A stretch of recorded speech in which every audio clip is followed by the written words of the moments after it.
रोहा तालुक्यातील मौजे कातनेश्वर येथे लोकशाहीर अण्णाभाऊ साठे यांची 104वी जयंती 31 ऑगस्ट रोजी मोठ्या उत्साहात साजरी करण्यात आली। यावेळी प्रमुख पाहुणे म्हणून विनोद गायकवाड यांची प्रमुख उपस्थिती होती। तर दुपारी 3 वाजता साहित्यरत्न लोकशाहीर अण्णाभाऊ साठे यांच्या तेलचित्राची गावात मिरवणूक काढण्यात आली। या मिरवणुकीचा समारोप अण्णाभाऊ साठे यांच्या पुतळ्यास अभिवादन करून करण्यात आला। यावेळी PSI चंद्रकांत केंद्रे, PSI बालाजी पुणेकर, मंगेश जुगटे, गोपनीय शाखेचे भगवान वाघमारे सह पत्रकार कैलास बलकंडे, अनिल आहिरे, जाकीर पठाण यांची प्रमुख उपस्थिती होती। प्रारंभी ग्रामपंचायत सदस्य बाबूराव चापके यांच्या हस्ते ध्वजाचे ध्वजारोहण करण्यात आले।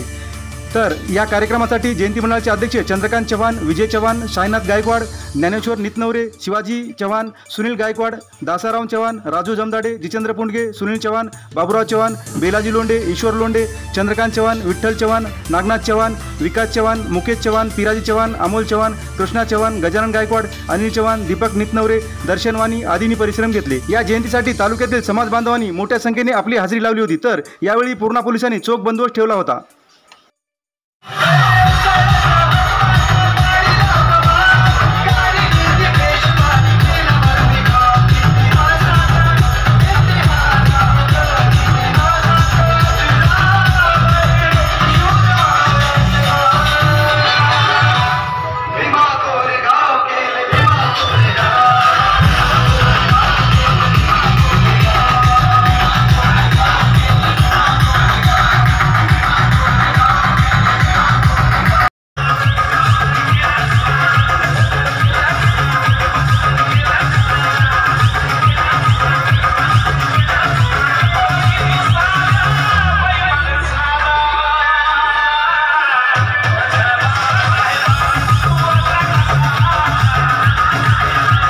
प्रकारे झाली। सगळ्या मुलांना बी चांगलं सहकार्य केलं। पोलीस प्रशासनानं बी चांगलं सहकार्य केलं।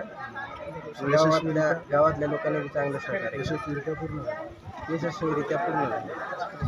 आज कातनेश्वर नगरी येथे लोकशाहीर अण्णाभाऊ साठे यांची 104वी जयंती मोठ्या थाटामाटात, मोठ्या उत्सवात, हर्ष उल्हासात कातनेश्वर येथे संपन्न झाली आहे।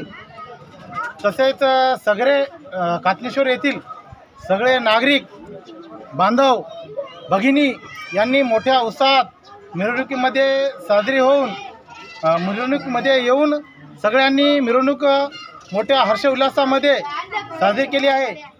तसेच पोलीस प्रशासन पूर्णा पोलीस स्टेशन येथील पोलीस प्रशासन यांनी व्यवस्थितरित्या सर्व व्यवस्था केल्यामुळे अण्णाभाऊ साठे यांची 4वी जयंती कातनेश्वर येथे मोठ्या हर्ष उल्हासाने साजरी झाली आहे आणि यशस्वी झाली आहे।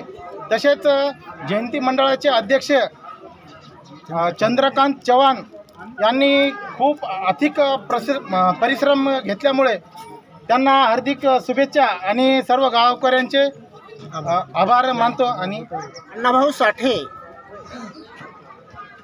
यांचा जन्म एका गरीब आणि छोट्या कुटुंबात झाला आणि त्यांना शिक्षण घ्यावं अशी ऐपतसुद्धा त्यांच्याकडे नव्हती। पण त्यांनी हा करारी बाणा राखून समाजामध्ये आपण जागरूकता कशी झाली पाहिजे आणि आपण समाजासाठी काय केलं पाहिजे हे त्यांनी त्यांच्या लेखणीतून, साहित्यातून आपल्या समाजापर्यंत उद्देश कळला। आणि त्यांनी कुठंही खाली न मान घालता कोळशाचं काम असेल, गिरणी कामगार असेल किंवा एखादं कारखान्याचं काम असेल, त्या ठिकाणी त्यांनी सन्मानानं करून समाजाचा सन्मान कसा मोठा नेता येईल, पुढे नेता येईल, त्यासाठी त्यांना जीवन आपलं अर्पित केलं। आणि हा महाराष्ट्र जे संयुक्त चळवळ उभी राहिली, त्या संयुक्त चळवळीमध्ये महाराष्ट्र हा गुजरातला न जाता हा महाराष्ट्रालाच राहिला पाहिजे असा संदेश अण्णाभाऊंनी येथील बहुजन समाजाला दिला। आणि संयुक्त महाराष्ट्राचा लढा त्यांनी आपल्या लालभावटा कलामार्फत त्यांनी देशभर गाजवला। आणि सगळा पाटील आणि मोरारजी देसाई यांचा तो हाणून पाडून हा महाराष्ट्र आज मराठी माणसाला स्वाभिमानाने जगण्यासाठी करून दिला। म्हणून अण्णाभाऊचा संदेश हा जगापर्यंत पोहोचावा अशी हीच या माध्यमातून आमची इच्छा आहे। ही जयंती सर्व गावकऱ्याच्या उपस्थित, समाज बांधवाच्या उपस्थित या ठिकाणी साजरी झाली। आणि त्या निमित्ताने सर्वांनी आम्हाला शांततेत सहकार्य दिल्याबद्दल आम्ही सर्व समाज बांधवाचे हार्दिक आभार मानतो आणि हार्दिक शुभेच्छा देतो.